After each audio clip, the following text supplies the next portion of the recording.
So it looks like the war with Hezbollah and Israel is going to actually happen.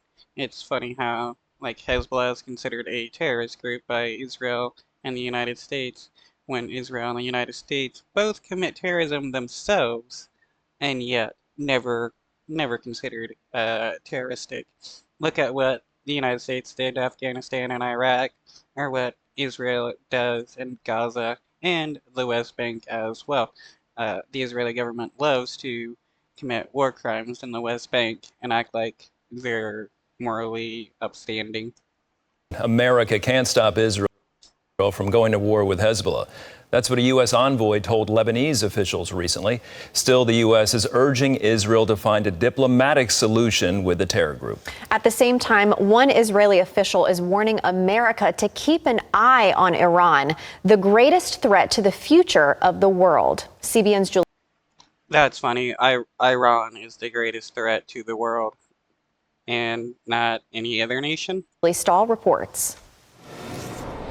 The U.S. is warning Hezbollah that it can't stop Israel from going to war to stop the terror group's daily attacks on the north. Hezbollah's provocations threaten to drag the Israeli and Lebanese people into a war that they do not want. Still, I mean, they're defending themselves against the unprovocated attack by the Israeli government, who killed various military members and civilians in Lebanon. If there is anyone bringing a war between Lebanon and Israel, it's the Israeli government. Defense Secretary Lloyd Austin is urging Israel's visiting defense minister to seek a diplomatic solution. Another war between Israel and Hezbollah could easily become a regional war, with terrible consequences for the Middle East. Yoav Gallant says Israel is determined to establish security in the north and bring back some 80,000 citizens evacuated from their homes. He urged the U.S. to focus on heading off another threat, Iran getting nuclear weapons. The greatest threat. I mean, the Israeli government has nuclear weapons themselves. They're a greater threat for the Middle East than many of the other in the Middle East. To the future of the world and the future of our region is Iran, and time is running out.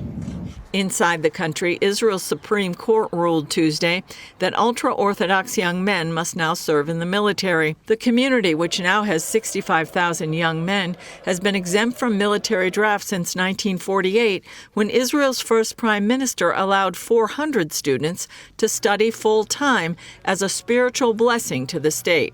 And broader.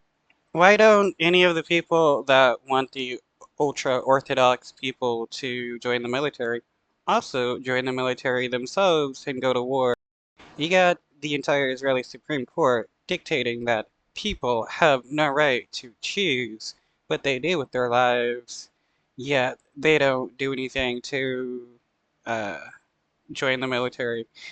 And it's insane, because they're forcing people to go murder people when they don't want to do that. That is, in my opinion, not democratic to force people into the military. It turns into fascism when you're dictating people into the military, and if they don't join, you jail them or label them as traitors. Israel said that there needs to be equality. How can there be tens of thousands who are being exempt from military service when everyone else is serving? Former Knesset member Dov Lipman tells CBN News some of Prime Minister Benjamin Netanyahu's coalition partners are ultra-Orthodox who don't want their people drafted. There's no way these ultra-Orthodox parties can stay in a government where that's the government policy, and that could collapse the government and lead to a new election. And in what could be considered a local U.S. victory for Israel, Democrat Representative Jamal Bowman was defeated in a New York primary race. Bowman had accused Israel of genocide in Gaza, and his defeat is seen as a referendum on progressives' attitudes toward Israel. Julie Stahl. Yeah, what, AIPAC spent millions of dollars to have Jamal defeated by a Zionist? It goes to show much AIPAC has an influence on U.S. elections and how much Israel wants Zionists in the U.S. government so that they have people in the U.S. to protect the Israeli government whenever they decide to go